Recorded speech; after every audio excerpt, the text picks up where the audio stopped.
Hi friends, today I am going to talk on a very interesting topic. I want to share with you my thoughts and feelings about who is more superior, woman or man. I feel there are certain things in which a woman is superior to man and certain things in which man is more superior to woman. But spiritually, one of these is more superior than the other. And guess what? I feel a woman is superior to a man when we talk of spirituality. Physically, a man may be more stronger.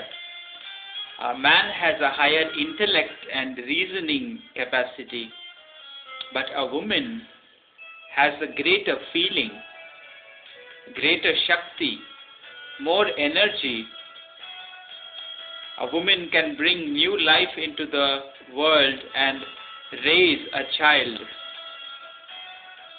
Woman has more of empathy and feeling. Her emotional body is much more evolved, more stronger than a man. In the sexual act, the man is the weaker of the two because he is the one who determines how long the sexual act will last. It is the man who gets depleted and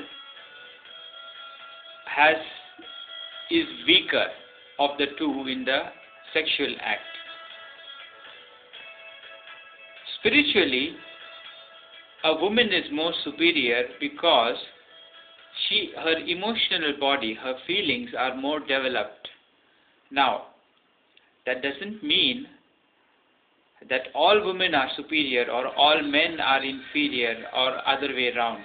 Even within every man, there is a feminine component, and within every woman, there is a masculine component. What is needed is a balance of feeling and reason, of feminine and masculine qualities. A man has to balance his reason with his feeling. The woman brings out the feeling in man, and the man brings out the hidden reason in woman. There may be some men who have their feminine nature more developed than their masculine nature, and they may be able to feel more. So there are always exceptions. We are talking of generally speaking. In Islam and certain countries today in the world, a woman is treated like she is inferior to the man. How this has come about is, I feel, because the woman needs to take care of the child. A newborn child can only feed off the mother, and the mother has to be present for the child and not so much the father. So the woman in that sense has to remain at home, and so she takes care of the household working and necessities and taking care of that the house is in order and raising the kids. Whereas the man, his role would be, since he is physically stronger, to go out into the farm, into the fields, working in the world, mixing with other men and earning money so that the women and children are taken care of. There is nothing inferior or superior here. These were just roles that in the past have been played out. Now, a man, since he is outgoing and working and mixing with others in the world, always talking of politics, power and money, he feels, woman is not really suited for all this. She should be at home.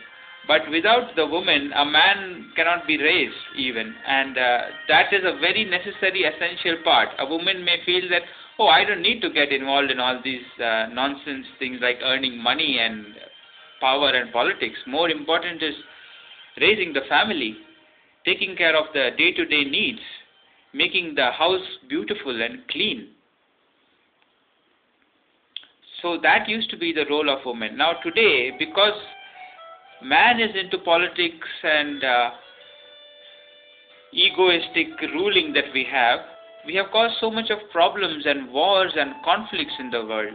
I feel if more women come into politics, we'll have a much more healthier and beautiful world, because they will rule with feeling, they will take care of nature, they will be friendly with the earth, rather than trying to destroy and manipulate and covet and amass and kind of rape nature. That is the masculine overpowering influence that we are seeing, because of which so many wars and so much of unrest, wherein human beings are not living in harmony with nature. A female, a woman, is much more in harmony, and if she would be more in politics, I feel we would have a much better society today. In the scriptures, it is mentioned that God created man first and then created woman to please the man, so that man is not alone. From a piece of flesh of the man, the woman was created.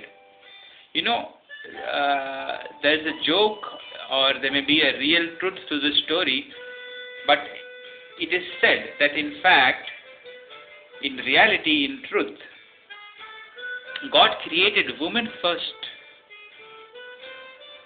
God created a beautiful woman, the form of a woman which is capable of rearing children and all fulfilling, closer to God, with a much more feeling and much more love, a much more evolved body and form. God created woman first. And woman was happy, but she said, well, I need a companion who will take care of all this running around and going out of the house, bringing me the things. And she asked God, please create a companion for me who will listen to whatever I say, who will run after me, who will do all the work outside and still need me. God said, this is not possible, to create a companion who would be so stupid to listen to everything you say and to run after you. How can this be done? God thought a little bit, and then he said, okay, there is one way we can do this.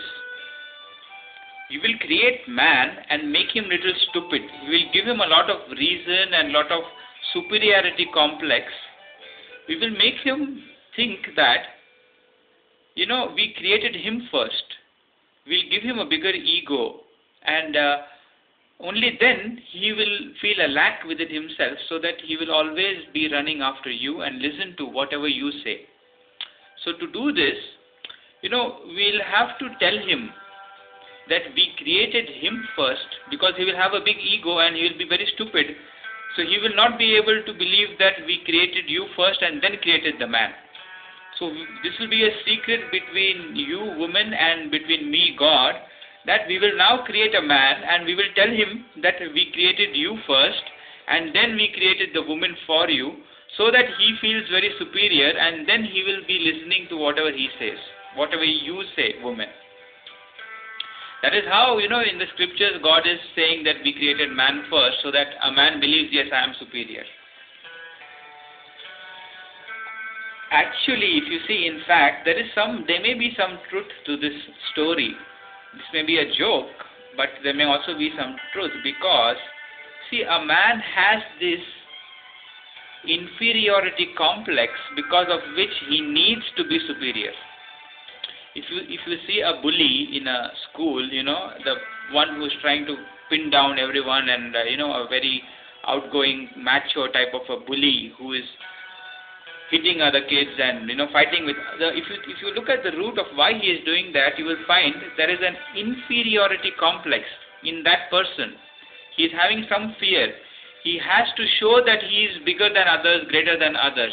That is why he abuses, hits, manipulates others, so that he can overcome that inferiority complex. If you see a person who is stable, calm, quiet, he doesn't need to prove himself. There is no inferiority complex in him. So he will not go and beat out others. He will not try to show that he is more superior. If you study human behavior, you will know that a person who tries to act superior, who is trying to be in power and authority, the reason he is trying to act superior is because there is deep down some inferiority complex. So, we find men trying to be superior to women. It's because deep down there is some inferiority complex.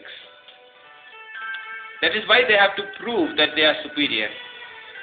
Whereas in women, they don't have to prove anything. They know within themselves, okay, this is how it is. I have got these qualities and he has got these qualities. I don't have to prove anything. They don't need to be superior. Okay, you want to be superior, you be. So in fact, deep within them, there is no inferiority complex. So they would pretend to be inferior even, to let the man have his way. Okay, you want to be feeling superior? No problem, you do it. That is how, in the truth within them, they don't need to be superior. That is much more in truth superior, to be trying to act superior. So pretending to be inferior is really in fact much greater than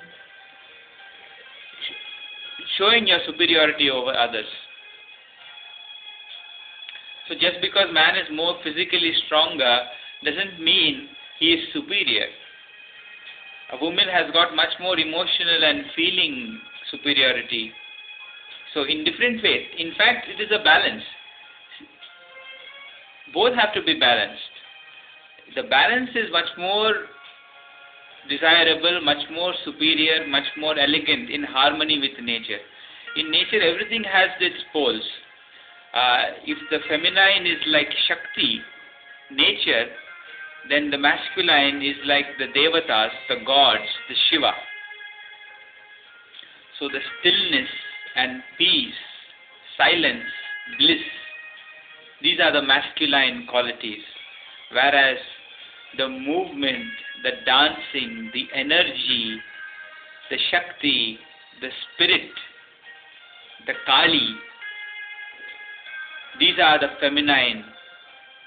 And the dance between the feminine and the masculine goes on. The life force, the prana in the human body, the Kundalini, that is a manifestation of the feminine.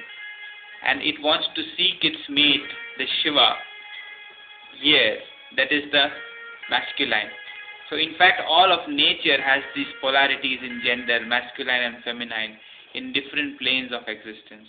And it's a beautiful play and dance. Even within a human body form, within one single person, there are so many masculine and feminine energies and polarities. Everywhere you find positive, negative, gender, male, female. Even within each cell you will find this. So this is the beautiful laws of nature in which we are all a part. So no one is superior, no one is inferior. In different ways, different energies, polarities, positive and negative, they keep on playing and make this dance in the world to occur and happen. Thank you for listening. Bye.